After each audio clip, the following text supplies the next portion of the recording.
রসুল মুহাম্মাদুর রাসূলুল্লাহ সাল্লাল্লাহু আলাইহি ওয়াসাল্লামের ভিতরেই রয়েছে আমাদের জন্য উত্তম আদর্শ। আমাদের জীবন কিভাবে আমরা পরিচালনা করব, এটা আমরা আমাদের নবীর দিকে যদি তাকাই, আমাদের নবীকে দেখলে আমাদের জীবনের আদর্শ আমরা খুঁজে পাব। আল্লাহর রসুলের সুন্নত হলো ছোটকে স্নেহ করা, বড়কে সম্মান করা। মাল্লাম ইয়ারহাম সগীরানা ওয়ালাম ইউআক্কির কাবীরানা ফালাইসা মিন্না। আল্লাহর পয়গম্বর বলেন, যে ব্যক্তি ছোটকে স্নেহ করলো না, বড়কে সম্মান করলো না, সে ব্যক্তি আমার উম্মত নয়। আজকে সমাজের অবস্থা মিলায় দেখেন, যার একটু টাকা হয় সে কেমন যেন কোনো মানুষকে মানুষই মনে করে না, গরিবকে মূল্যায়ন করতে চায় না, বয়সে বড় তাকে আর সম্মান নাই। অথচ রসুল বলেছেন সে আমার উম্মতি না। আর ছোটদেরকে আমরা কখনোই, আমরা এক শ্রেণীর মানুষ আছি, তারা শুধু ছোটদেরকে ব্যবহার করি, কিন্তু ছোটদেরকে স্নেহ করতে চায় না। ছোটদের একটু ভালো চলবে, ছোটরা একটু ভালো অবস্থানে যাবে, এটা চায় না। আল্লাহর রসুলের জীবনের প্রত্যেকটা আদর্শ, প্রত্যেকটা সেক্টর যদি আমরা লক্ষ্য করি, নবীজির জিন্দিগির সর্ব অবস্থায় উম্মতের জন্য, আল্লাহর পয়গম্বরের জীবনের সর্ব অবস্থায় আমাদের জন্য আদর্শ। ইহুদিরা এই জন্য প্রশ্ন করত যে মুসলমানদের নবী মুহাম্মাদুর রাসূলুল্লাহ সাল্লাল্লাহু আলাইহি ওয়াসাল্লামের জীবনের ছোট ছোট বিষয়গুলো উল্লেখ করা হয়। মুসলমানদের নবী কিভাবে বাথরুমে যায়, মুসলমানদের নবী কিভাবে গোসল করে, মুসলমানদের নবী কিভাবে ওযু করে, এটাও তারা বর্ণনা করেছে। পার্সোনালি বলতে কিছু নেই, নাউজুবিল্লাহ। আমরা বলি আমাদের রসুলের পার্সোনালির ভিতরেও যে আদর্শ আছে, পার্সোনালির ভিতরে কোনো দুর্নীতি নাই, পার্সোনালির ভিতরে আমাদের নেতার কোনো ঘাপলা নাই। এজন্য আমাদের নেতার ব্যক্তিগত জীবন, বাহিরের জীবন, পারিবারিক জীবন, ভিতরের জীবন, সকল জীবনের জন্যই, সকল জীবনের ভিতরেই আমাদের জন্য আছে উত্তম আদর্শ। কথা বলেন ঠিক না ব্যাঠি? কারণ আমাদের নেতা এমন নেতা, যে নেতার জীবনের সর্ব অবস্থায়, আমাদের নেতার জীবনে এমন কোনো কাজই ঘটে নাই যেই কাজের দ্বারা সমাজের ক্ষতি হবে, মানুষের জীবনের ক্ষতি বয়ে আনবে। সুবহানাল্লাহ, জোরে বলেন সুবহানাল্লাহ। মক্কার কাফেররা যখন আল্লাহর রসুলকে জ্বালা যন্ত্রণা আর নির্যাতন করার পরে আল্লাহ পাক রব্বুল আলামিন বিশ্ব নবীকে হিজরতের নির্দেশ দিলেন। বিশ্ব পয়গম্বর যখন হিজরত করবেন, দেখা গেল আল্লাহর পয়গম্বর হজরতে আলীকে ডাক দিয়া বললেন, আলী, এই যে স্বর্ণ গহনা, এগুলো হচ্ছে মক্কার মহিলাদের, মক্কার মানুষদের আমানত। এই আমানতটা আমি বুঝাইয়া দিতে পারলাম না, আমানতটা তুমি বুঝাইয়া এরপরে তুমি মদিনায় আসবা। সুবহানাল্লাহ বলেন। তার কারণ হলো 40 বছর পর্যন্ত বিশ্ব পয়গম্বরের জিন্দিগি ছিল এমন, বিশ্ব নবীজির জিন্দিগিটা এমন ছিল, 40 বছর পর্যন্ত আল্লাহর পয়গম্বরকে সকলে আদর্শ হিসাবে গ্রহণ করেছিলেন। নবীজি ছিলেন আল আমিন, নবীজি ছিলেন একজন সত্যবাদী এবং চরিত্রবান।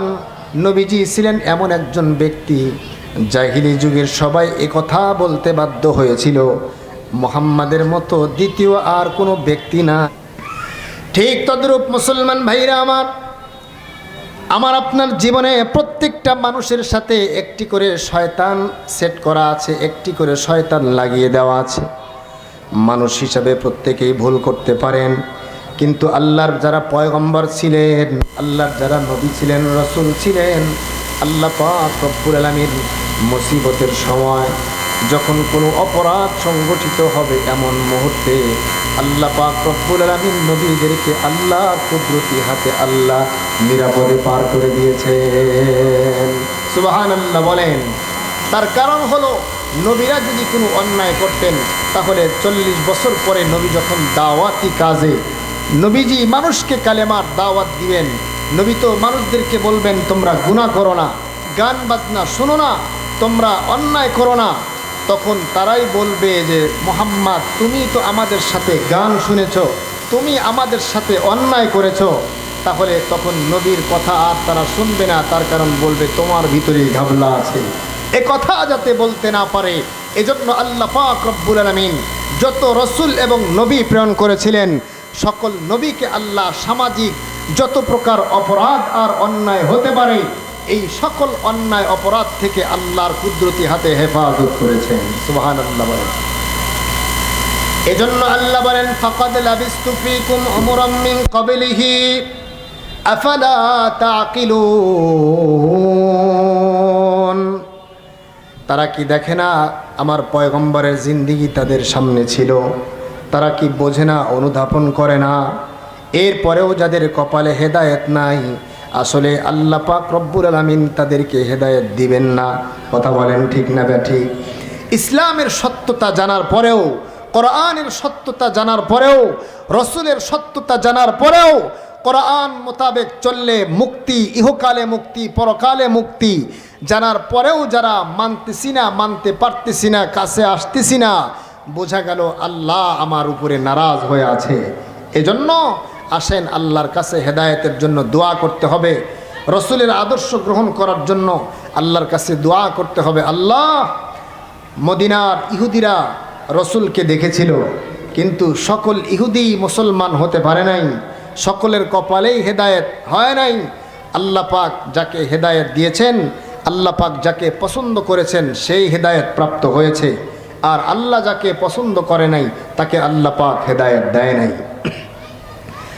আল্লাহর কোরআনে আল্লাহ বলেন ইন্নাকা লা তাহদি মান আহবাবতা ওয়ালাকিন্নাল্লাহা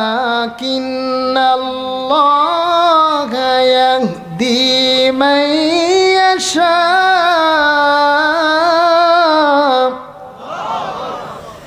আল্লাহ পাকের কোরআনে আল্লাহ বলেন আল্লাহ যাকে চাবেন আল্লাহ তাকে হেদায়েত দিবেন। ওগো নবীজি, আপনি যাকে চাবেন, আপনি যাকে মোহাব্বত করেন তাকে আপনি হেদায়েত দিতে পারবেন না, কিন্তু আল্লাহ যাকে ইচ্ছা করবেন আল্লাহ পাক রব্বুল আলামিন তাকে হেদায়েত দিয়ে দিবেন।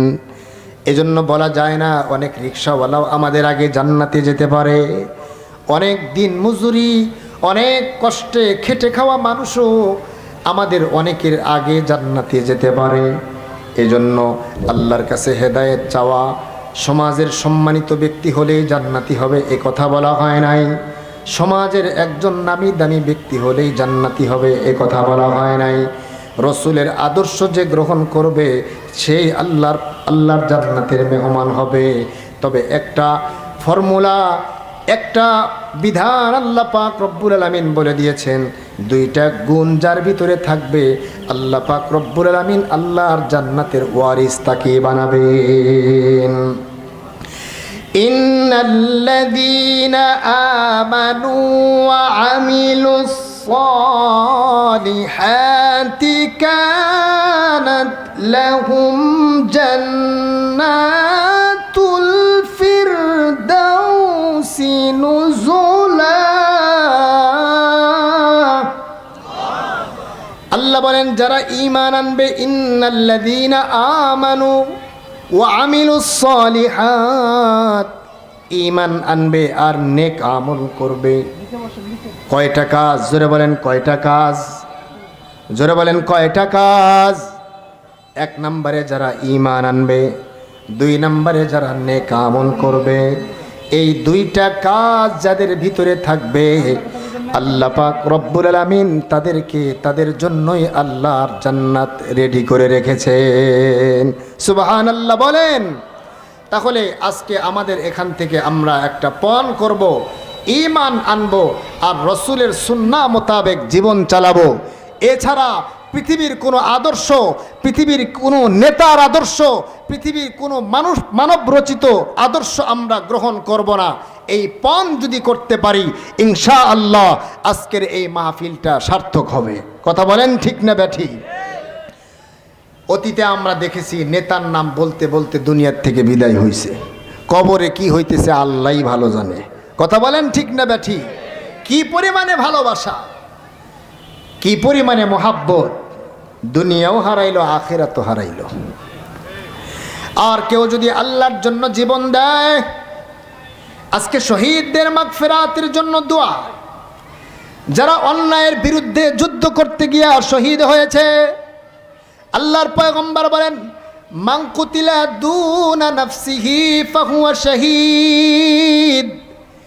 যে ব্যক্তি নিজের নফসকে, নিজের জানকে বাঁচানোর জন্য যুদ্ধ করলো, ডাকাত দল আক্রমণ করেছে আপনার মালের উপরে, আপনার মাল হালাল, আপনি আপনার মাল টিকানোর জন্য আপনি যুদ্ধ করলেন। আল্লাহর রসুল বলেন, যদি আপনি ডাকাতের হাতে শহীদ হয়ে যান, তাহলে আপনি মারা যান, তাহলে আল্লাহর আদালতে আপনি শহীদ। সুবহানাল্লাহ। এই যে বৈষম্য বিরোধী ছাত্র আন্দোলন, যারা এই আন্দোলনে অংশগ্রহণ করে অধিকার আদায় করার জন্য যারা মাঠে নেমেছিল, যেই সমস্ত মাদের কোল খালি হয়েছে, আল্লাহ ওই সমস্ত মাদের কলিজার ভিতরে ধৈর্য দান করেন, বলেন আমিন। আর এই যারা শহীদ হয়েছে, আমার শহীদ ভাই বোনদেরকে আল্লাহ পাক জান্নাতের পাখি হিসাবে কবুল করেন, বলেন আমিন। এরা তো অন্যায়ের বিরুদ্ধে যুদ্ধে নেমেছিল, তারা আজকে কবরে শহীদ। মৃত্যু তো একদিন হবেই, কিন্তু ওই মৃত্যুকে মৃত্যু বলা যাবে না যেই মৃত্যুটা আল্লাহর রাস্তায় শহীদই মৃত্যু হয়েছে। যার মৃত্যুটা শহীদই মৃত্যু হয়েছে তাকে মৃত্যুই বলে, তাকে মৃত্যুই বলা হয় নাই, কোরআনের ভাষায় তাকে শহীদ বলা হয়েছে। সুবহানাল্লাহ বলেন। আল্লাহ বলেছেন, যারা শহীদ তাদেরকে তোমরা মৃত বলো না। সুবহানাল্লাহ বলেন। আল্লাহ কি পরিমাণে মোহাব্বত করেন। আসলে মুসলমানদের তো মৃত্যু নাই, মুসলমানদের মৃত্যু আছে নাকি? এন্তেকাল হবে, স্থানান্তর হবে, মুসলমানদের কোনো মৃত্যু নাই। জন্মগ্রহণ করেছি, এন্তেকাল হয়ে কবরে যাব, কবরে হয় জান্নাত না হয় জাহান্নাম। পরকালের জীবনের শুরু আছে, কোনো শেষ নাই। এটা আমাদের দেমাগে ধরবে না। ঈমান, ইয়াকিন দিলের ভিতর থেকে এটার সাক্ষ্য দিবে, এটাই হলো ঈমান। যারা যুক্তি খুঁজবে পরকাল বলতে কিচ্ছু নেই, পরকালে কিছু নেই, এই কথাগুলো যারা ইসলাম শিক্ষা বাদ দিয়ে শুধুই জাগতিক শিক্ষা গ্রহণ করে, তারা এমন কথা বলে আমাদের সমাজকে বিভ্রান্ত করছে। কথা বলেন ঠিক না ব্যাঠি? এজন্য আল্লাহর কাছে দোয়া করি, আল্লাহ পাক আমাদের সবাইকে পূর্ণাঙ্গ ঈমানদার হিসাবে কবুল করেন, বলেন আমিন। এবং এই সফর মাসের শেষ রবিউল আউয়াল আসতেছে, রসুলের সিরাতের মাস, রসুলের জন্মের মাস, আবার রসুলের ইন্তেকালেরও মাস। এ মাসে, সামনের এই রবিউল আউয়াল মাসে নবীজি দুনিয়াতে আগমন করেছেন, আবার দুনিয়ার থেকে নবীজি ইন্তেকালও করেছেন। আমার দেশের কিছু সুন্নি নামধারী ভাই আছেন, কিছু ভাই আছেন যারা আশেকে রসুল দাবি করি, শুধুই 12ই রবিউল আউয়ালে একটু মিষ্টি খাওয়ার মাধ্যমে, একটু মিছিল করার মাধ্যমে, কিন্তু খাবারের সময় রসুলের সুন্নত নেই, মুখের ভিতরে রসুলের সুন্নত নেই, চলতে ফিরতে রসুলের সুন্নত নেই। আসলে এগুলাকে প্রকৃত আশেকে রসুল বলা হয় না। প্রকৃত আশেকে রসুল তো সেই 12 মাস যার ভিতরে রসুলের সুন্নতের এহতেমাম পাওয়া যায়। এজন্য আসেন আমরা রসুলের সিরাত থেকে আমরা আমাদের জীবনের আদর্শ গ্রহণ করি, নবীজির উপরে বেশি বেশি দরুদ পাঠ করি এবং নবীজির আদর্শকে গ্রহণ করি। নিজের বাচ্চাদেরকে নবীর সাথে পরিচয় করায় দেই, সাহাবীদের সাথে পরিচয় করায় দেই, সাহাবীদের বই, সাহাবীদের জীবনী আমাদের ঘরে রাখি, আমাদের বাচ্চাদেরকে পড়াই। দেখবেন ইনশাআল্লাহ আপনার এই বাচ্চা ভবিষ্যতে মুসলমান হিসাবেই থাকবে, মুরতাদ হবে না, নাস্তিক হবে না ইনশাআল্লাহ।